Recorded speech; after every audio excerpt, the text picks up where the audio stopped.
able to choose a gospel for this particular Sunday, the Sunday following a mass shooting in Orlando, this would be the gospel that I would choose.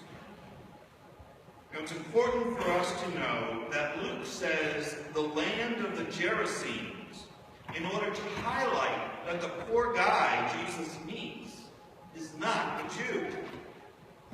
This would have been Gentile territory, and Jesus specifically went there.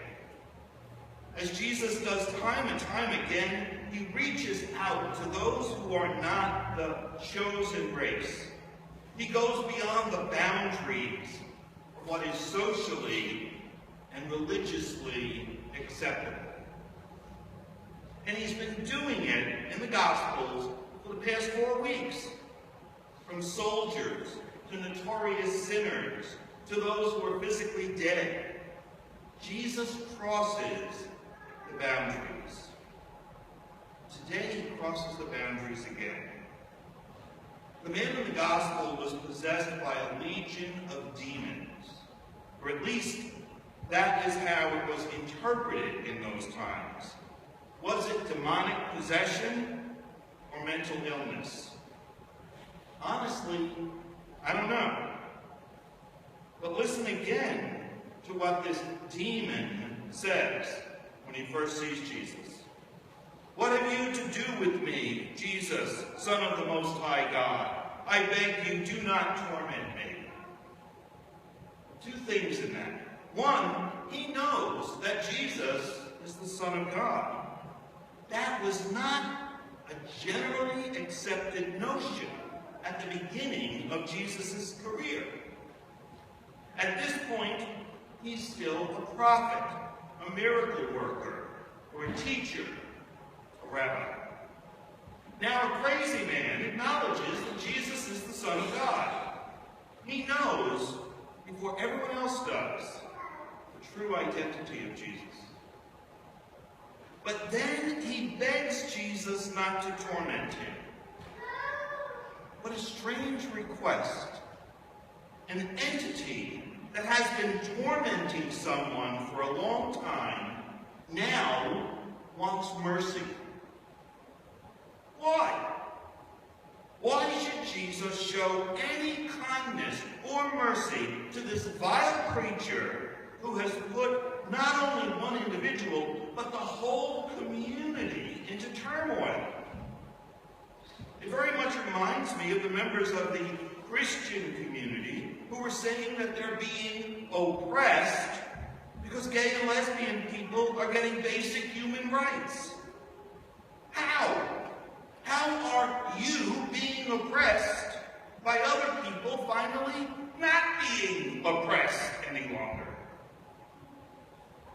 This demon showed nothing but hatred, manipulation, destruction, stealing of dreams, from the murder of ideals, from a man and from a community.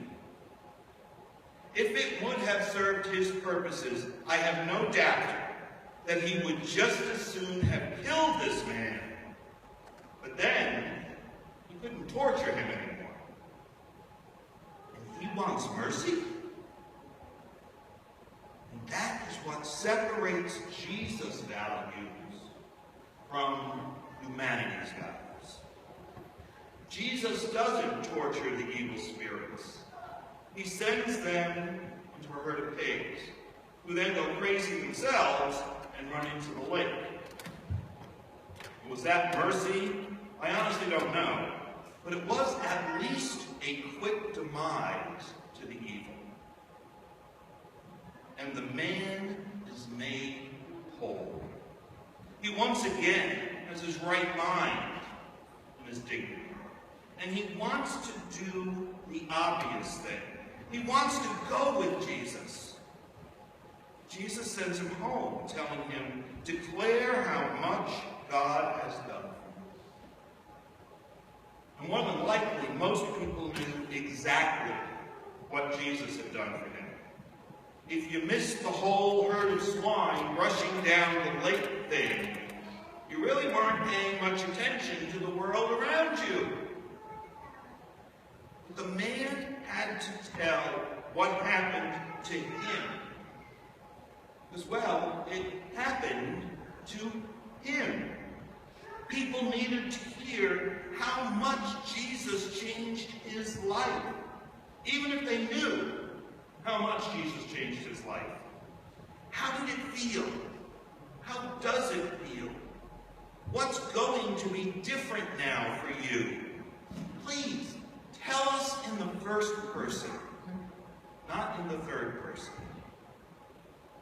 We don't know what his life turned out like, ultimately, but we do know that it had to be for the better. All because Jesus loved him. As Jesus loves us, and we love him, or are striving to at least, I would assume we wouldn't be here on a hot June morning. But please remember, love is not just a feeling. It's a verb. It's an action word. It requires response. In our case, it means to give up human, self-centered values and to take on Jesus' values.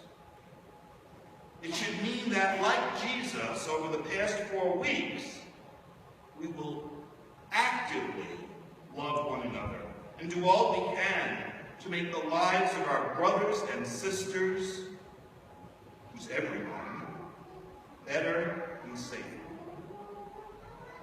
A number of you have been kind enough to contact either Jim or myself and ask how we're doing after the attack in Orlando. That is love in action. And in response, let me end with a quote that has little to do with today's gospel, and everything to do with today's gospel. And it expresses how, in many ways, I'm feeling. In the movie Lord of the Rings, which is based on J.R.R. Tolkien's book of the same name, as you know, there's this small section that a friend posted on Facebook this week. Frodo says, "I can't do this, Sam." And Sam says, "I know. It's all wrong. By rights, we shouldn't even be here. But we are. It's like in the great stories, Mr. Frodo, the ones that really mattered. Full of darkness and danger they were. And sometimes you didn't want to know the end. Because how could the end be happy?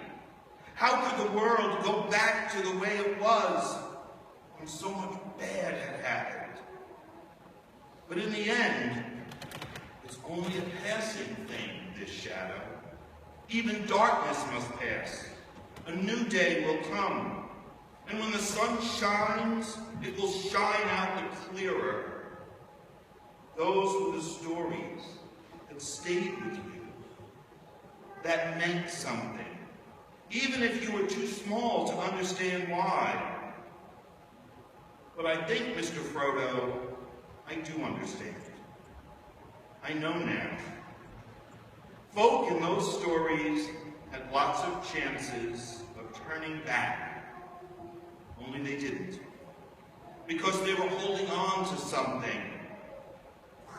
Frodo says, "What are we holding on to, Sam?" And Sam responds, "That there's some good in this world, Mr. Frodo,